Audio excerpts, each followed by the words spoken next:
जय हिंद दोस्तों। I am Govind Singh and welcome back to my YouTube channel stock market live research.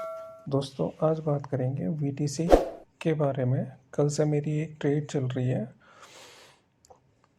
उसके बारे में मैं पूरा आपको एनालिसिस करूंगा। उससे पहले कुछ सवाल मेरे आपसे हैं जो आपके साथ में भी दिक्कतें हो रही हैं, तो आप भी थोड़ा सा मुझे बताइएगा। क्या आप भी अपनी एंट्री और स्टॉप लॉस को चार्ट पर सही जगह लगा पाते हैं या नहीं?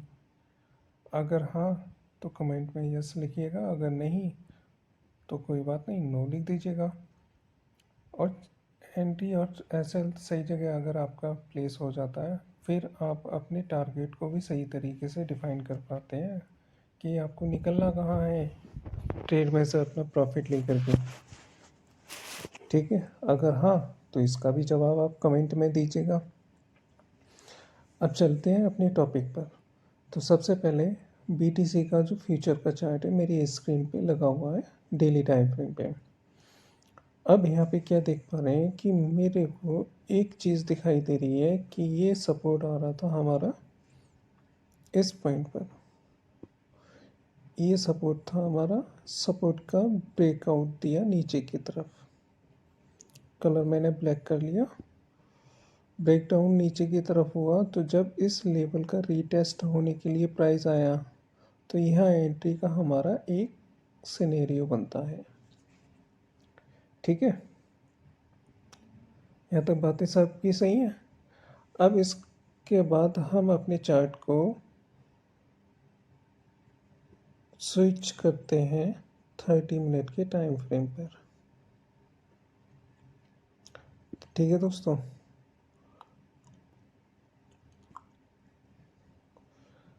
इसको मैंने 30 मिनट के टाइम पर स्विच कर लिया। आपकी स्क्रीन पर मेरे सामने चार्ट लगा हुआ है। सॉरी, मेरी स्क्रीन पर आपके सामने चार्ट दिखाई दे रहा होगा। ये 30 मिनट के टाइम फ्रेम पर लगा हुआ है। आप बताते चलिएगा, मैं वन बाई वन आपको सारी चीज़ें समझाता हुआ चलूँगा। यही लेवल था हमारा जो कि ब्रेक डाउन हुआ नीचे की तरफ। अब जब ये लेवल मार्क कर रखा था, क्योंकि ये प्रीवियस वाली डेली टाइम फ्रेम की कैंडल पे आ रहा था, सपोर्ट था हमारा, सपोर्ट टूटा। जब रीटेस्ट करने के लिए हुआ है प्राइस यहाँ पे, तो हमारी एंट्री कहाँ बन गई? इसी वाले पॉइंट पे, क्योंकि ब्रेक डाउन तो नीचे की तरफ हुआ था। किसकी पॉइंट पे? इस पॉइंट पे हमारी एंट्री एग्जीक्यूट हो गई। लेवल कितना? 67,328। अब इसका ऊपर का जो है ना हमारा रेजिस्टेंस आ रहा है 67,853 का, जो कि ये वाला है। ठीक, हमने अपना रेजिस्टेंस जो है ना वो हमारा टारगेट हो गया। ठीक है, यहाँ तक बात सभी की समझने में आ रही है। अब इसको वापस से हम जो है ना लेकर के चलते हैं डेली टाइम फ्रेम के चार्ट पर। अब यहाँ पे आपको क्या देखने के लिए मिल रहा है कि ये हमारा इस पॉइंट कैंडल की प्रॉफिट बुकिंग हो रही है। ठीक है, ये नीचे सपोर्ट है, सपोर्ट का नीचे इस कैंडल ने दे दिया ब्रेकडाउन। ये रास्ता हमारा खुल गया है टारगेट का।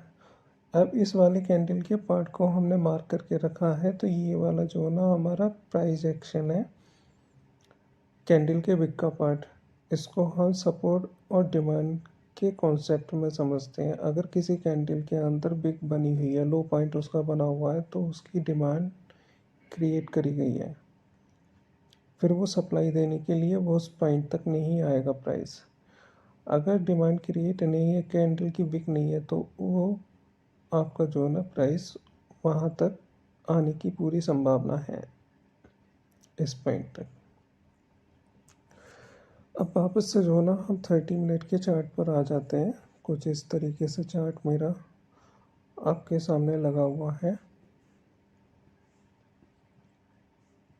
धीरे धीरे समझाता हुआ चल रहा हूँ मैं आपको। ठीक है दोस्तों, अब जब चार्ट ये मेरा लगा हुआ है आपके साथ में स्क्रीन पे, अब खुद ही आप ही लोग बताइएगा कि आप लोग गलती कहाँ करते हैं।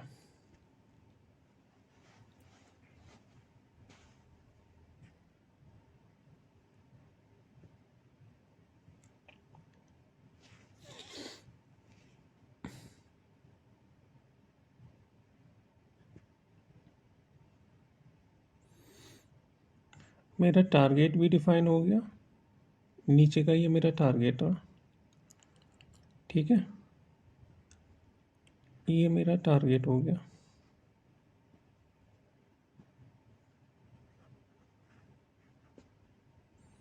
$64,050 का। अब मैंने क्या काम किया कि हमारी एंट्री तो ऊपर ही एग्जीक्यूट हो गई थी। एक बात मैंने यहाँ पे और आप लोगों के लिए बताई है, वो ये बताइए कि अगर किसी कैंडल के अंदर विक नहीं है, मैं एक कॉन्सेप्ट यहाँ पे लेकर के चलता हूँ। ये आप देख पाएंगे कि इस कैंडल में विक बनी हुई है, इसने अपनी डिमांड नीचे की तरफ क्रिएट कर दी, लेकिन इस कैंडल में ऊपर की तरफ विक नहीं बनी हुई है, तो यहाँ पे डिमांड क्रिएट नहीं करी गई है। और जब यहाँ डिमांड क्रिएट कर दिया, इस कैंडल ने क्या है, नीचे की तरफ सप्लाई दे दी, डिमांड क्रिएट बना दी, इसकी भी सप्लाई दे दी, प्राइस जो है ना अगली कैंडल में ऊपर की तरफ भाग गया। जब ये कैंडल चालू हुई तो इसने डिमांड क्रिएट नहीं करी। यहाँ तक क्लियर है। अब क्या है, प्राइस जो है ना इसकी सप्लाई देने के लिए, जब डिमांड क्रिएट नहीं करी थी तो इसकी सप्लाई देने के लिए आना चाहिए था, प्राइस ऊपर की तरफ चला गया। ठीक, क्लियर है यहाँ तक। कमेंट में आप हाँ लिखते जाइएगा अगर आपको यहाँ तक का कॉन्सेप्ट क्लियर है। अब इस कैंडल ने हमारी ने बिक ऊपर की तरफ क्रिएट कर दी इसमें, तो इसकी डिमांड ओके हो गई, लेकिन नीचे डिमांड क्रिएट बिक नहीं बनी तो इसकी डिमांड क्रिएट नहीं हुई है। तो यहाँ का सेंस ये है कि प्राइस इसकी डिमांड को क्रिएट भी करने के लिए आएगा आगे कहीं, और उसकी सप्लाई दे करके फिर वापस ऊपर की तरफ जाएगा। Concept clear. अब हम आ जाते हैं सबसे पहले चार्ट पर।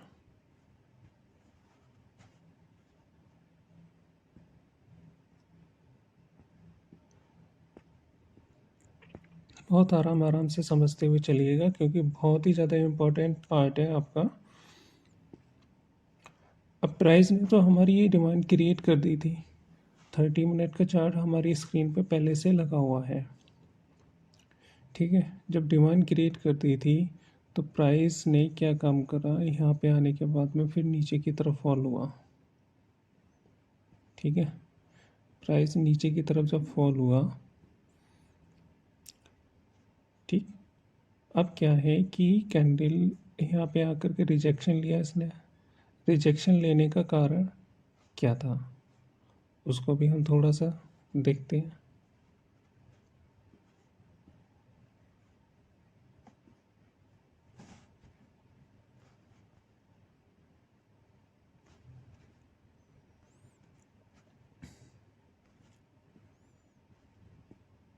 इस वाले सपोर्ट को मैंने यहाँ से हटा दिया, ब्रेक डाउन को भी यहाँ से हटा दिया।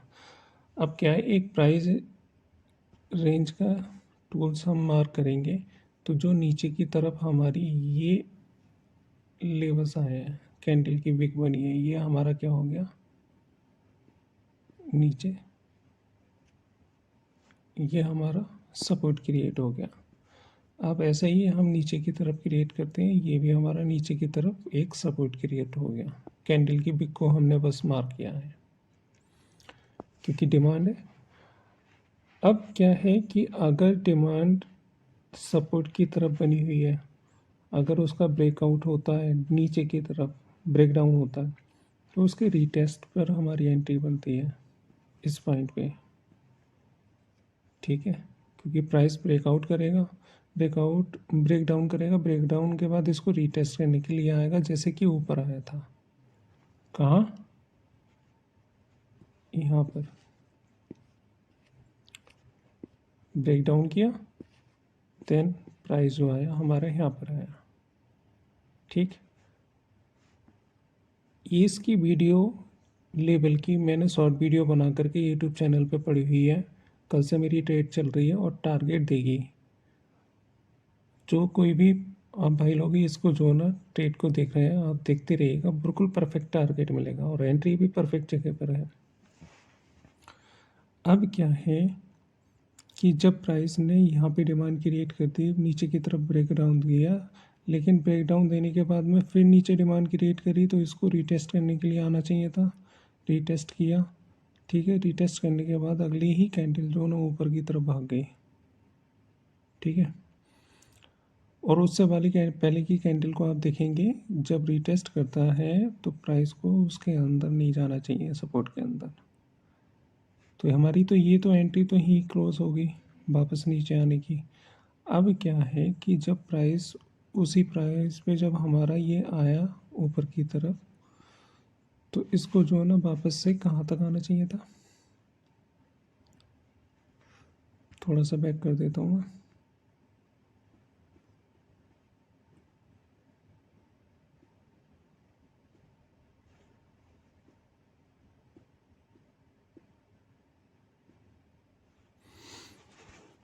ये देखिएगा, जब यहाँ पे एंट्री बन गई, हमारा प्राइस नीचे की तरफ आ गया, नीचे की तरफ आकर के दो सपोर्ट क्रिएट करी नीचे। एक सपोर्ट हमारी ये क्रिएट करी, एक सपोर्ट करी ये क्रिएट। वापस से जब प्राइस ऊपर की तरफ आया है ये, तो प्राइस को हमारा क्या नाम है, इससे ऊपर जाना चाहिए था,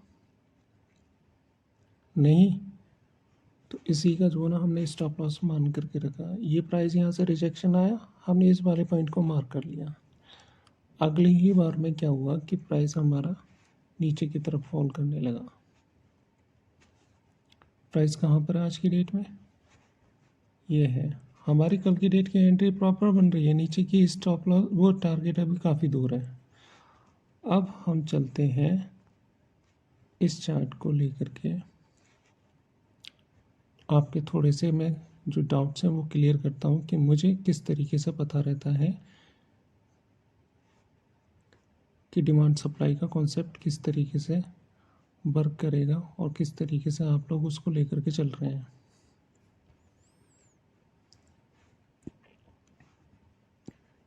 थोड़ा मैं यहाँ से डिलीट कर देता हूँ इसके लिए।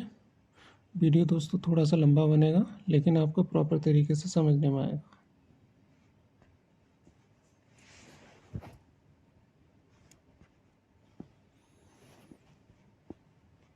एंट्री का पॉइंट मेरा ये रहा, स्टॉप लॉस नीचे, टारगेट नीचे की तरफ। अब थोड़ा सा आप ये देखेंगे कि जब प्राइस यहाँ से आया नीचे की तरफ, अब मैं आपकी डिमांड सप्लाई के कंसेप्ट को क्लियर करता हुआ चलूँगा। दोस्तों बहुत ध्यान से देखिएगा, जब ये कैंडल नीचे की तरफ आई तो आपने क्या काम करा कि यहाँ पे तो डिमांड क्रिएट कर दी, किस जगह, यहाँ देखिएगा,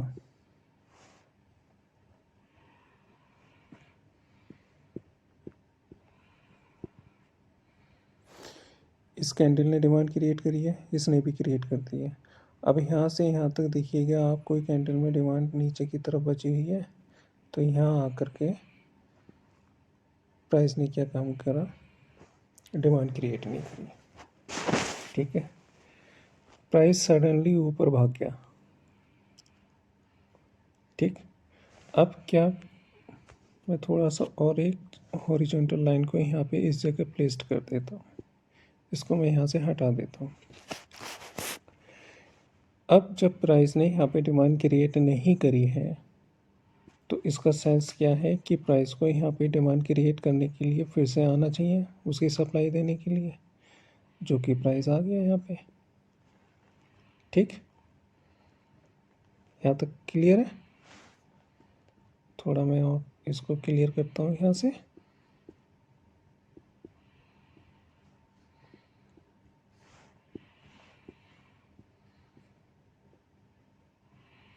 ठीक, अब क्या काम करा, नीचे आकर के इस प्राइस ने डिमांड फिर से क्रिएट करी, जब प्राइस ने डिमांड क्रिएट करी, ये यहाँ क्रिएट हो गई। क्रिएट करने के बाद हम ऊपर की तरफ देखेंगे, जब प्राइस ऊपर से आया था तो हमारी डिमांड कहीं और क्रिएट हुई थी। हमारी डिमांड कहाँ क्रिएट हो गई? हमारी डिमांड क्रिएट हो गई यहाँ पे, ऊपर साइड में ये डिमांड क्रिएट हो गई।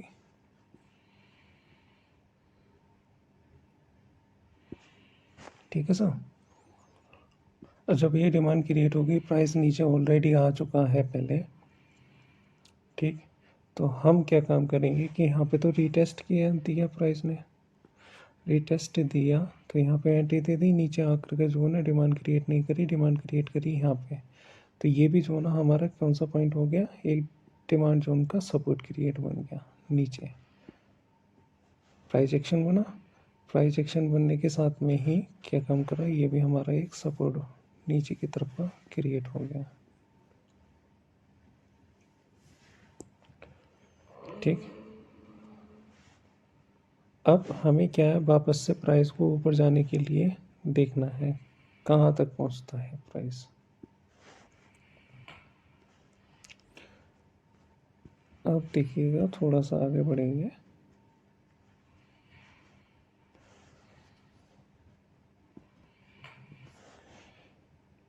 इस कैंडल ने डिमांड क्रिएट करी है, यहाँ पे भी डिमांड क्रिएट करी है, डिमांड क्रिएट हुई है, ये सभी जगह डिमांड क्रिएट करी है, यहाँ पे भी डिमांड क्रिएट है, ये भी डिमांड क्रिएट है, ये भी डिमांड क्रिएट है। ओके। अब हम थोड़ा सा और आगे बढ़ते हैं चार्ट की तरफ को।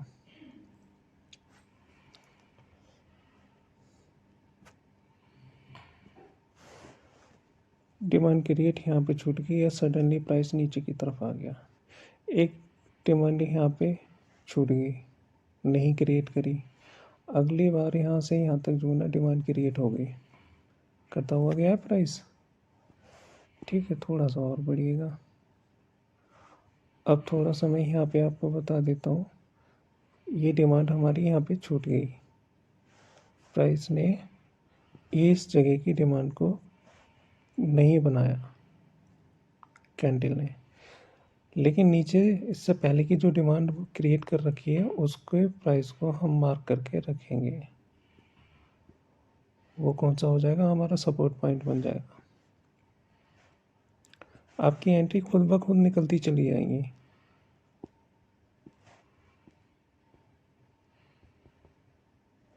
ये नीचे का मेरा सपोर्ट क्रिएट हो गया। अब क्या इस जगह प्राइस को मेरे को दोबारा आना चाहिए? बिल्कुल आना चाहिए। आप ही बताइएगा, आना चाहिए नहीं? क्योंकि डिमांड क्रिएट करने के लिए जगह इसकी पेंडिंग पड़ी हुई है।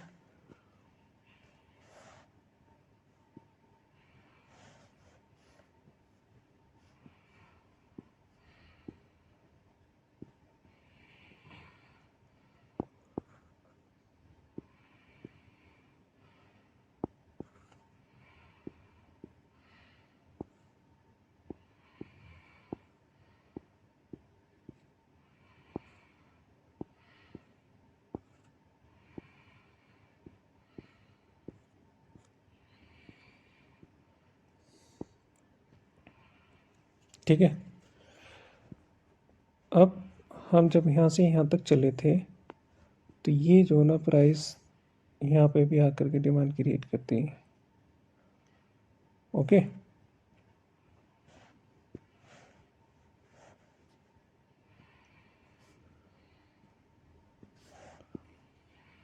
अब थोड़ा सा आगे बढ़ने पर हमें क्या देखने के लिए मिल रहा है कि यहाँ से यहाँ तक डिमांड क्रिएट करी गई है, लेकिन इस कैंडल ने डिमांड क्रिएट नहीं करी। राइट। क्या इस जगह प्राइस को आना चाहिए? तो इसकी भी डिमांड के सेक्शन को हम मार्क करके रखेंगे, क्योंकि ये भी हमारा सपोर्ट बनेगा नीचे की तरफ।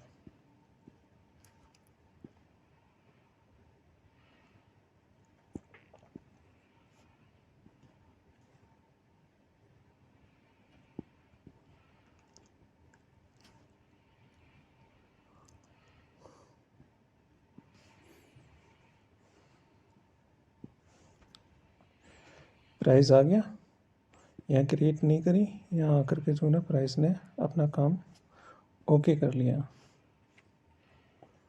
ठीक है, अब हमारी ऊपर तो ऑलरेडी पहले से डिमांड क्रिएट हुई हुई पड़ी है। जब ऊपर से प्राइस जो एक बार हिट कर गया तो ये हमारा एंट्री। नीचे हमें पता है कि हमारे पास ऑलरेडी डिमांड पहले से क्रिएट नहीं है, तो यहाँ पे जो ना प्राइस आएगा, वापस आएगा। ऊपर हमारा एक रेजिस्टेंस पहले से ही क्रिएट हो गया, प्राइस ऊपर गया। ऊपर जाने के बाद तो हमारी तो यहाँ तो एंट्री बन गई थी। अब हम आगे के बारे में बात कर रहे हैं।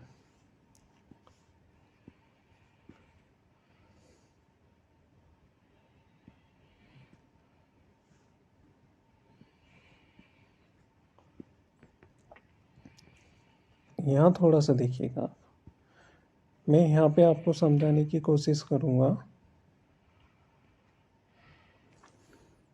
प्राइस ने एक डिमांड यहाँ पे क्रिएट कर दी। डिमांड जब यहाँ पे क्रिएट कर दी, ऊपर से रिजेक्शन आ गया। और जब हम यहाँ पे देखेंगे कि हमारे पास में एक कैंडल ये आ रही है जिसमें कि डिमांड क्रिएट नहीं है,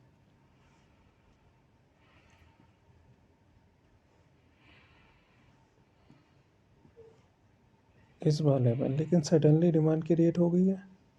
ठीक है, अब ये वाला हमारा सपोर्ट पहले से खिंचता हुआ चला आ रहा था इधर, राइट। ऊपर से गया तो ये वाला हमारा जो है ना टारगेट हो गया सेल साइड में। कितनी बार एंट्री दे दी मार्केट ने? एक बार, दो बार।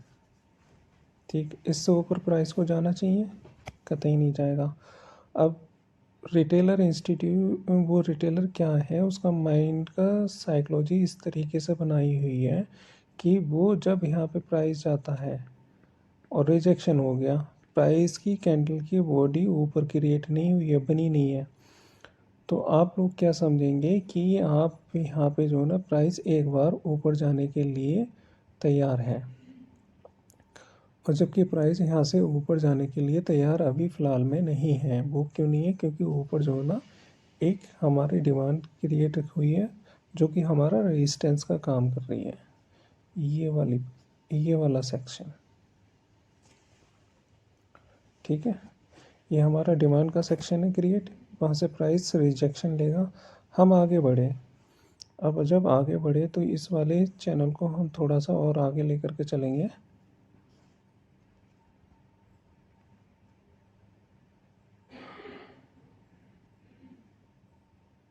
ठीक है, अब वापस से जो है ना सपोर्ट लिया यहाँ पे प्राइस ने। आपने क्या समझा? बोले यहाँ पे जो ना बाइंग आ गई, लेकिन ये इस वाली कैंडल ने, जो सेकंड वाली ग्रीन कैंडल बनी है, उसकी डिमांड क्रिएट नहीं है। आप गौर से देखेंगे तो यहाँ पे डिमांड क्रिएट नहीं है। वापस से प्राइस यहाँ पे आया सप्लाई देने के लिए, लेकिन उससे पहले प्राइस ने क्या है, अपने इस वाले पार्ट को हिट किया।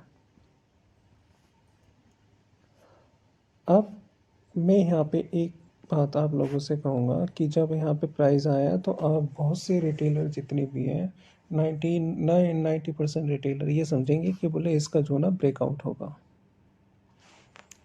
ब्रेकआउट होगा तो ये ऊपर की तरफ हटेगा, हमें एंट्री मिलेगी, बहुत लोग यहाँ पे घुसेंगे।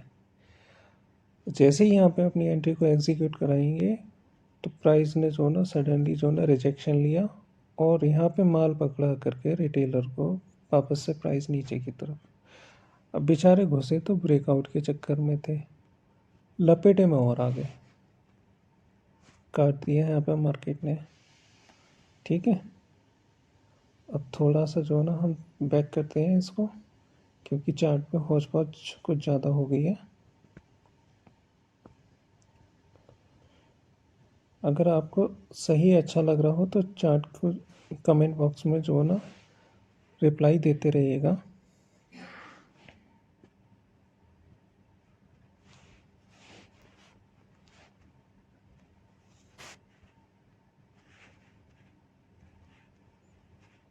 ठीक है, अब हमारा प्राइस कहाँ है? जो हमारी सपोर्ट थी बन करके आ रही थी, उसको नीचे की तरफ ब्रेकआउट दे दिया। अब ब्रेकआउट दिया तो उसका पीछे का कारण क्या?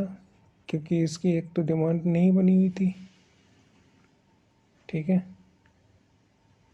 अब प्राइस जब यहाँ पे भी डिमांड क्रिएट कर दी है, अब वापस से ऊपर के लिए गया है प्राइस, तो ऊपर जाने का कारण क्या था भैया? कारण ये था क्योंकि ये हमारी यहाँ पे डिमांड क्रिएट नहीं है कैंडल की, तो प्राइस जो है ना यहाँ तक हिट कर सकता है लेकिन सडनली वापस हो जाएगा।